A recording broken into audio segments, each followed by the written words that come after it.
может сходить в магазин.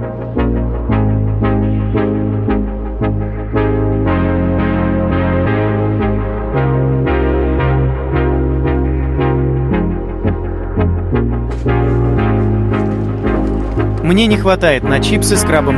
Нет, не надо, помню. Вариваетесь к 10 лет лишения свободы. 10 лет, только не это.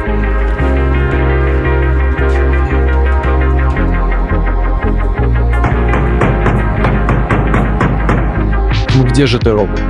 Мистер Хэнк, у нас есть хорошие новости. Мы знаем, где Робл, а также, что он ищет работу. Отлично, приступайте к работе. Здравствуйте, Робл, у нас есть к тебе очень хорошее предложение. Здравствуйте, мистер Робл. Вижу, вы пришли к нам в лучшую пиццерию в мире. Давайте ознакомимся с вашим резюме. Вот мое резюме. Отлично, вы нам подходите, но у нас есть проблема, у нас нехватка сотрудников. У нас есть к вам предложение, так говоря, челлендж. Вы попытаетесь проработать во всех работах нашей пиццерии, или можете просто несколько, мы решили сделать такой челлендж удачи.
Робл, садитесь в машину, у нас есть к вам новость.